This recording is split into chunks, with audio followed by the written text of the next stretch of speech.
How's it going, YouTube? I'm FacecamNever, and welcome back to Dysfunctional Systems.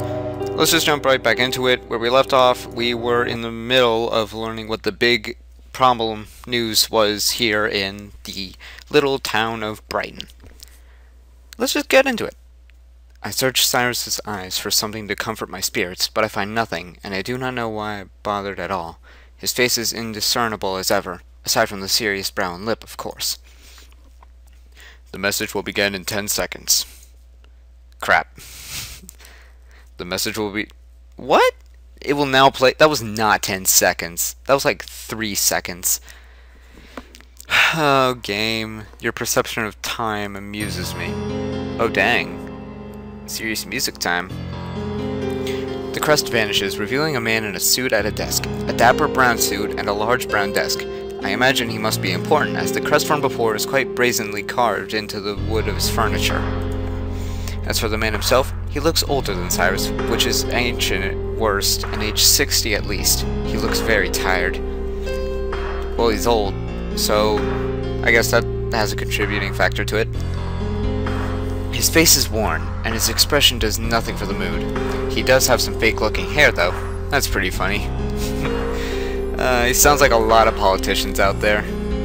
Old, tired, and the fake hair reminds me of Donald Trump, to be honest. I'm sorry, Donald Trump. I almost have a small chuckle, but given the severe expressions of my company, I decided it would be best to stifle it.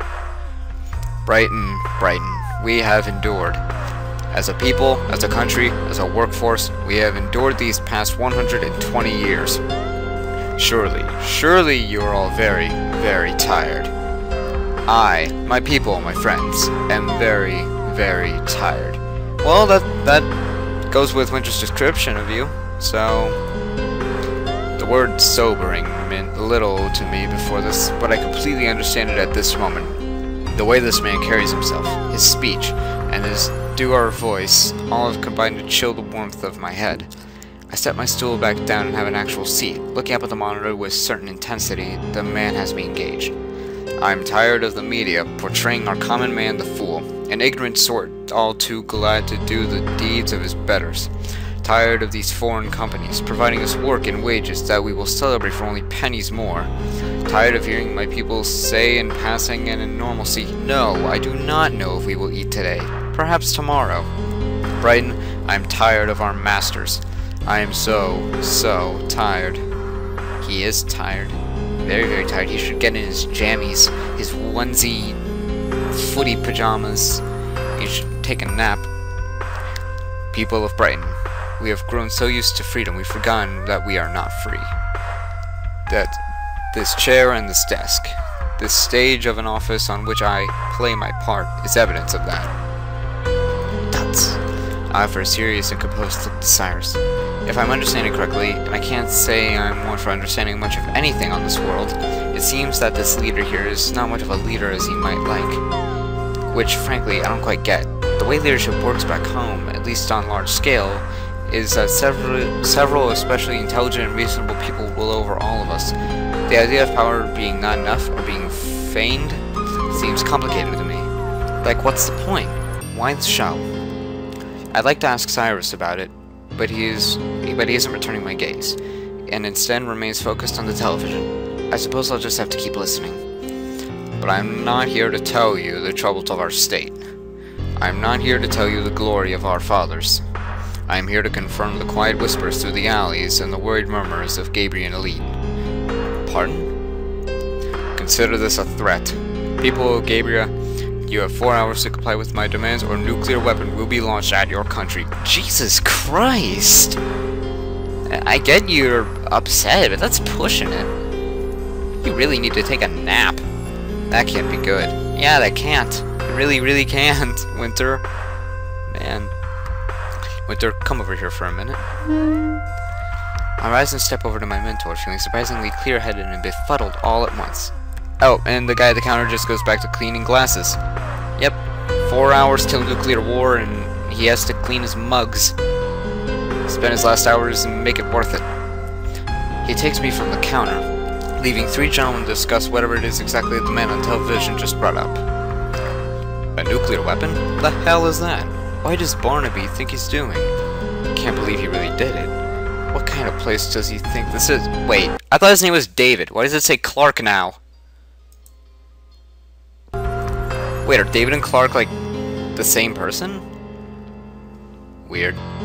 That's... Sir, could you please break down what just happened? I'm kind of lost here. Ooh, it just got really quiet and Cyrus got really pissed. Winter!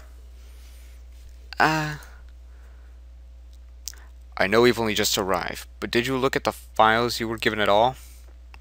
I did. Have you been paying any attention to anything out there? I have. You have? You have! Then explain who that man is. Explain anything! Don't put me on the spot like that. Man, Cyrus is really upset about the problem. The leader of Brighton, sir, President Barnaby, he's angry about Gabriel. I'm not an idiot. Gracious, why can't I articulate or explain it any better? That's exactly how I feel narrating this series. I can't articulate, so I keep messing up, and I have to... That's... I just wanted to clarify some things because I'm shadowing you. This just got really awkward. Sorry, I reacted out of impulse. I forgot how unprepared life in our world can leave us for these things. His tone shook me up quite a bit. I'm shivering a little. I was going to lie and say, I understand, but I'm having a lot of trouble speaking right now. I want to go home. Winter, you may not have realized the severity of this situation. This isn't going to be a community service like your first assignment. I know that. Clearly. Hey, eyes straight, Harrison. Allow me to be frank. Okay. You're Frank now.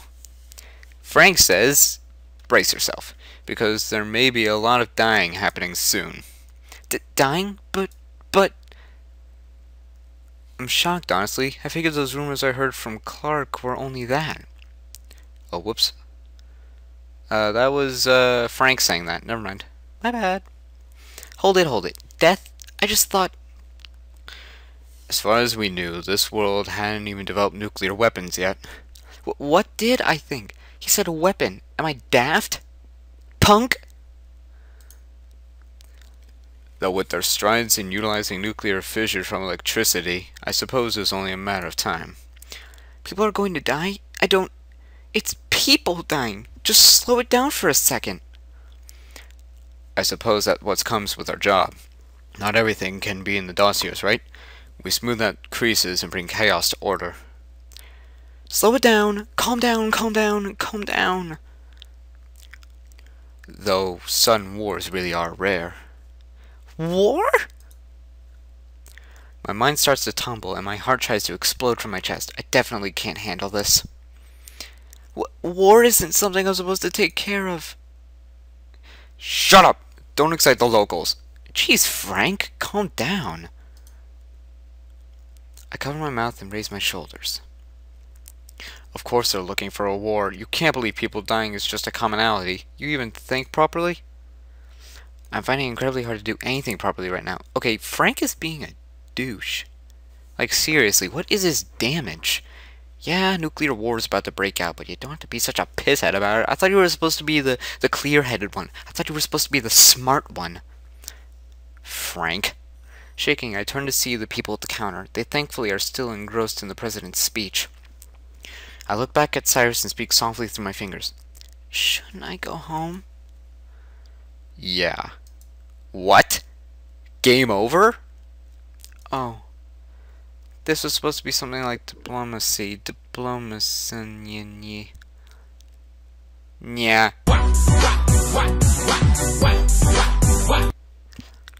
Goes to show you how important it is to get a look at the situation yourself.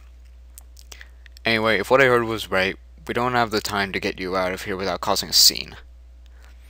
As you should know, interplanar shifts take longer to prepare than just moving from place to place. But I'll protect you no matter what happens, Winter. And you know how to escape if you really must. Yes. I don't know if I want to do that anymore, though. If he's talking about maybe dying. That's... Like, the tone just got all serious. Actually, it's been serious for a while. I don't know what I'm talking about. Of course, we don't have a lot of time in general. His demands I couldn't care less about, but his deadline. 4 hours. That was a weak burp, I think. That's... Consider this a powerful lesson and come with me. We proceed to exit the bar without saying goodbye. It seems to be time to get to work. It's too bad that I'm terrified. What is that? What is that noise? Oh, it's part of the music? Weird. We take the streets at a quick pace, Cyrus leading to wherever. I find it difficult to keep up with him, though. And in more ways than one, my head is still swimming from the mention of war. What level is the war, do you think? You mean what level do I think it'll be? It hasn't happened. With any luck, it won't. Luck. I'm thinking this could be something like a 4 on the scale. 4? 4? Oh gracious, 4 is 1 away from 5, and 2 from 6, which is terrible. 6 is very, very terrible. The worst. I've never heard of a scale of 6. That's different for me. Even 4, though. A war without rules. That must be particularly gross. It's a very disturbing prospect. So disturbing that I grab my hair and almost shut my eyes. What exactly is this?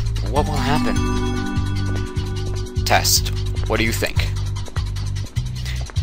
I've heard pop quizzes, Frank, but I've never heard of a pop test. Is it really time for tests? Be appreciative that I'm even doing this work, Winter. Yeah, I could tell that he's losing his patience with Winter. He seems so much more angry than before. How irksome. What do I think? What could it be? Well, first of all, Gabriel was responding to Brighton's threat. Possibly. Possibly? Why wouldn't they? I'll answer that for you, because it might work to their favor to ignore it. I, don't get it? Just think, Winter. Oh, okay. Just think! Wonderful advice, you... Well, maybe they don't care about all my brain. I read that wrong? And they'll use this tantrum as an excuse to destroy them. That's nonsensical. I know. Keep pointing out how I'm like a fish attempting to walk. That's right, Winter. You're right about why they wouldn't respond. What? How absurd! Isn't Gabriel a leech on Brighton's back? They need Brighton, so why would they want to destroy it? Well, they wouldn't actually destroy Brighton. What they would do is invade and take away what little freedom and independence this country still clings to. They would be able to take advantage of the civilians in ways unprecedented.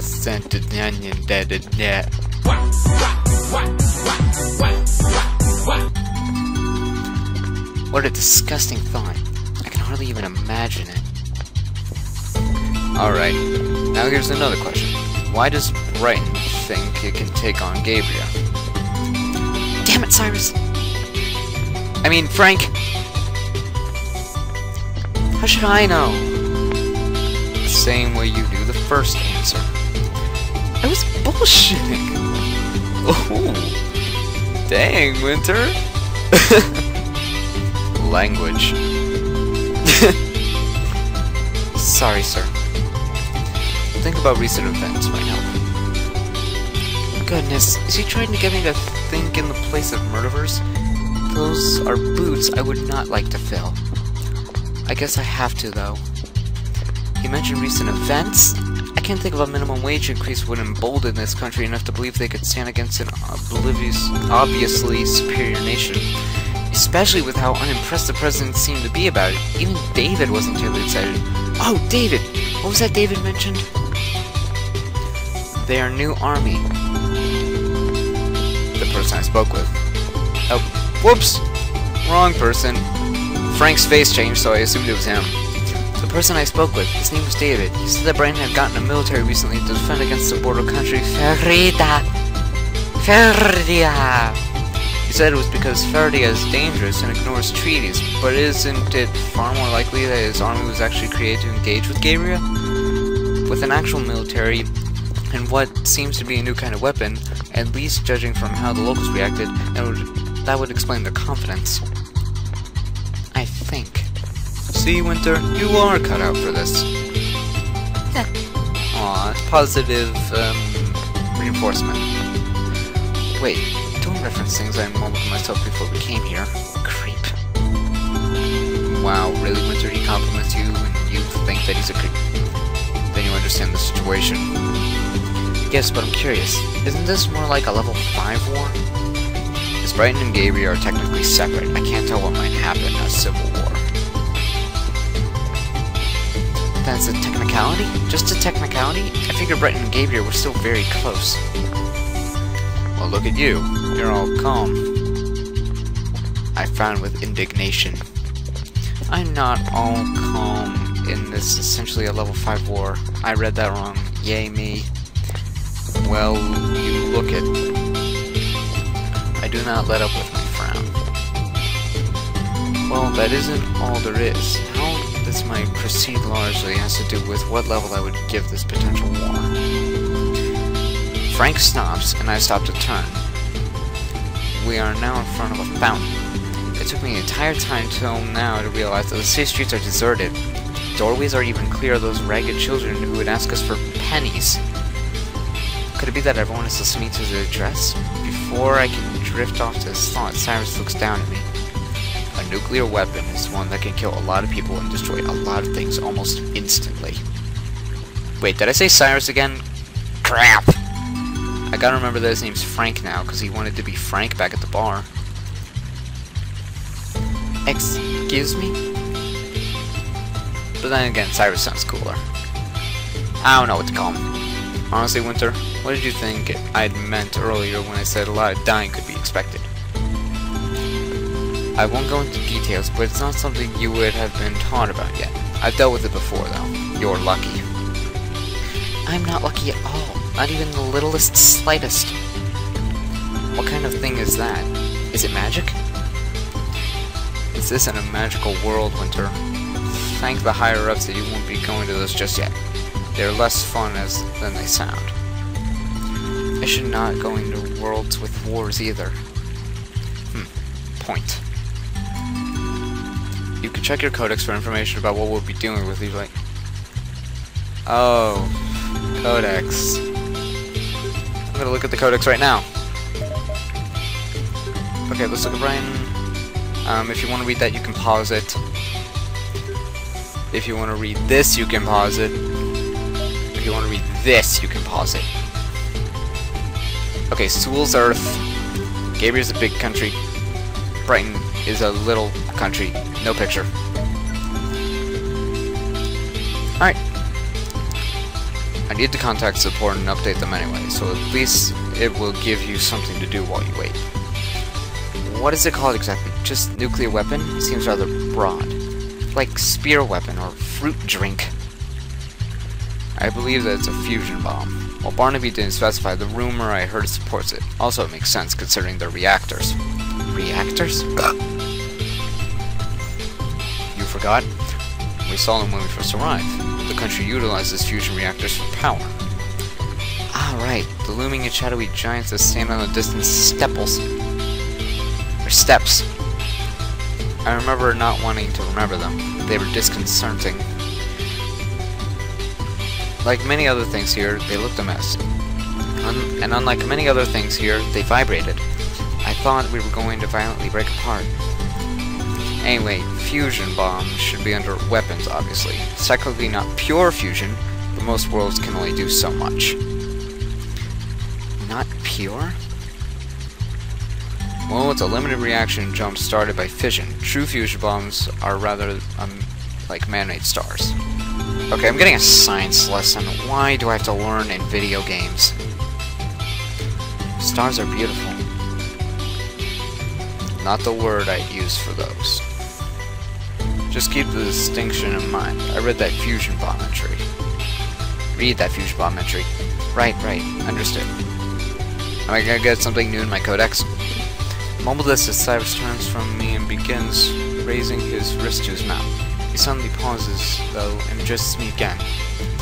Oh, in winter, while you're at it, check out the appropriate entries pertaining to this world.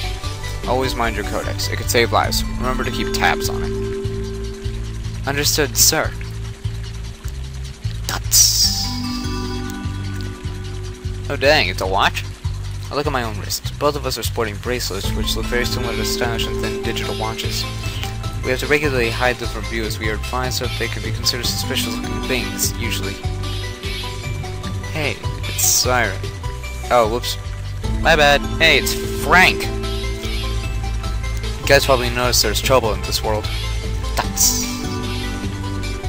Yes, more trouble. Cut the cutesy crap. This isn't the time. I'm actually... Oh, he's actually what exactly? Look, I look at him.